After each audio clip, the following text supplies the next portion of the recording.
Meron akong Nimang. Arigatou Ryuta. Tambay. Ay, Nimang. Konnichiwa, Jayomashite. Ako si Leklek, OFW dito sa Japan.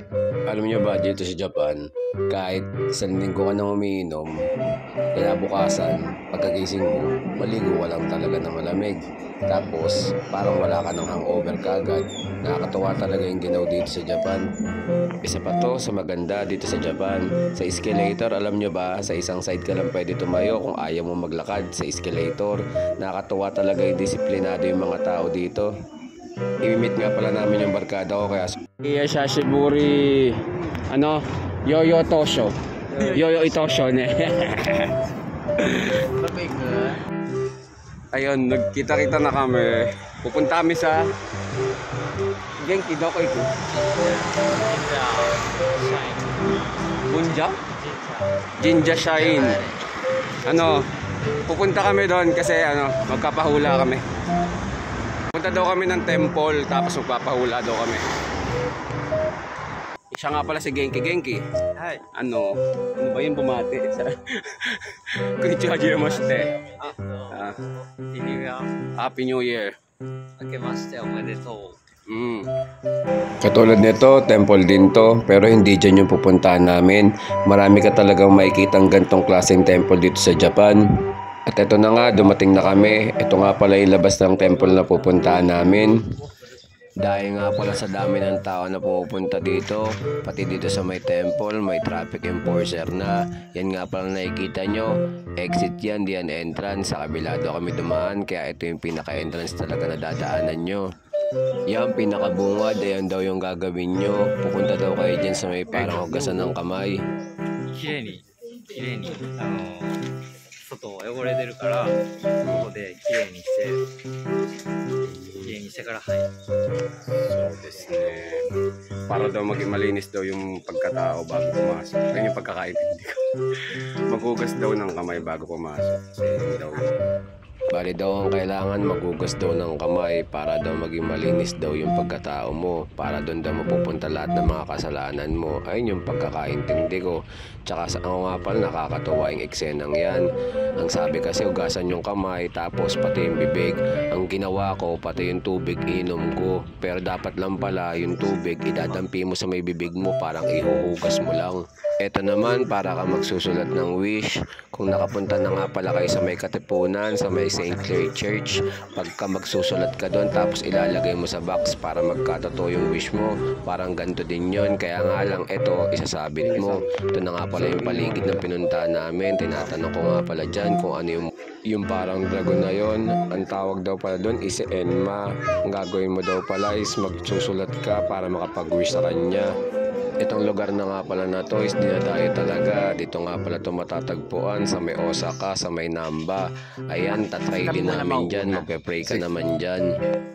Pala sa mga Pilipinong gustong pumunta dito sa Japan o kahit sa mga church, tingnan nyo muna kung paano yung galawan ng mga Japanese kasi kung minsan katulad dyan, nakaharang yung mga ibang mga tao o yung mga ibang dayuhan. Siyempre yung mga iba, religion yan, nagpe-pray talaga yung mga Japanese dyan. Kaya sana tignan po muna natin kung ano yung mga ginagawa ng mga local o ng mga Japanese. Pag-aralan muna natin para hindi tayo nakaharang o sagabal. Para hindi na nga pala ako mahirapan mag-Nihongo, magpaliwanag sa inyo. Ito nga pala yung gagawin nyo dyan. Bale, ito nga pala talaga yung proper way ng ginagawa nila. Meron din dyan yung katulad sa paghuhugas. Hindi inumin yung tubig, huhugas lang. Pero yan ang gagawin mo muna. Maghuhulog ka ng pera o kaya ng barya.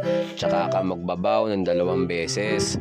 Tapos tsaka ka naman papalakpak ng 2 beses. Hindi masyado malakas yung mahina lang.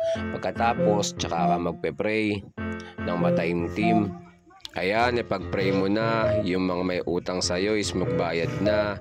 Tapos yung may mga ginawa sa'yong masama is makarma na rin. Pagkatapos mo mag-pray na mataimtim, mag-isambaw ka, tsaka umalis ka na.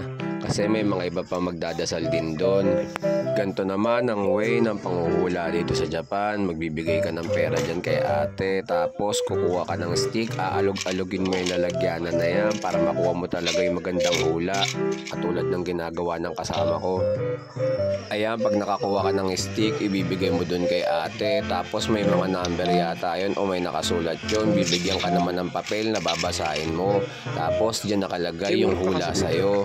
Ayan, ganyan. Pagkakita mo kung ano number o yung kanji na nakasulat sa'yo, ibalik mo din sa loob ng pinagkuwanan mo yung stick para iba naman ang makakuha. Tapos bibigyan ka ng papel. Ito nga pala yung mga ilang souvenir. At kung sa atin, di ba, meron din tayo mga agimat o anting-anting. Meron din dito. Ang kinaibahan lang sa mga anting-anting dito is malilinis. Sa atin kasi sa Pilipinas, nakalagay sa bote, tas may mga buhok pa ng kung ano-ano, tapos may oil pa. Hindi ko alam kung meron pang kuko ng dragon doon, pero dito nakalagay lang talaga sa pouch, kaya malinis ang dalhin. Ayun nga pala, meron din silang iba-ibang use ng mga agimat nila. Meron sa mga health, sa beauty, sa trabaho, at kung ano na pa mga pampaswerte na gusto mo, meron din dyan. Kung wala kang jowa, panjowa. Ayun nga pala yung meaning.